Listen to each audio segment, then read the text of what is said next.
Je vous conduis maintenant au quartier Koweït, c'est dans la commune de Yopougon. Ce quartier précaire veut se réinventer, mais se trouve confronté à des problèmes de voirie et de canalisation des eaux usées, mais aussi d'eau pluviale. Les populations ont un vœu en cette saison des pluies. L'intervention rapide de l'ONAD, l'Office national de l'assainissement et du drainage. Yopougon Koweït, une bourgade en quête d'ouvrages d'assainissement. Un reportage de Pierre Dipomelin et Eric Imon. Les bidonvilles ou quartiers précaires d'Abidjan portent sardoniquement des noms de grandes capitales du monde, tels que Washington, Kampala à Cocody, Zimbabwe à Port-Boué.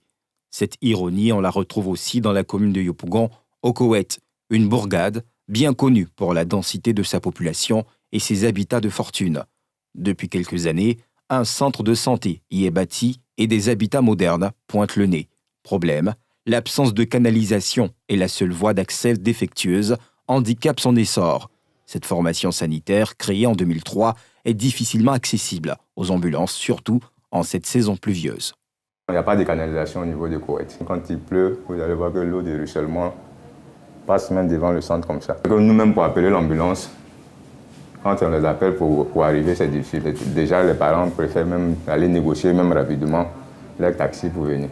Donc bon, c'est quelques rares fois que les ambulances arrivent ici. En l'absence de canalisation, les traces des eaux de ruissellement sont bien visibles sur ce poteau électrique à moitié déterré. Parmi les constructions modernes, au quartier Koweït, cette cité, Nestlé Saphir. La pluie de la veille a déjà érodé le sol. Le syndic de la cité fait le constat. On a mis des sacs à l'entrée là, mais il y a un trou qui s'est improvisé. Sous la pression de l'eau, l'érosion est rentrée, s'est invitée dans la cité. Donc si les autorités ne se penchent pas à cette situation, d'ici 6 mois, je pense qu'on ne pourra plus vivre. Ça va atteindre la maison qui est à côté. Juste derrière la cité, un énorme canal non aménagé sur lequel est bâti un pont à péage.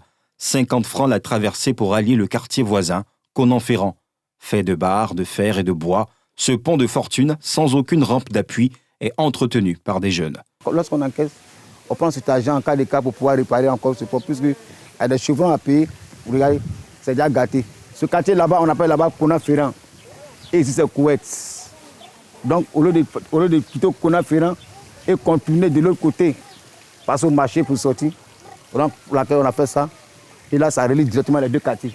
Usagers et habitants du Koweït appellent de tous leurs vœux l'aménagement des voies et réseaux de drainage. Pour avoir accès à la cité, c'est difficile.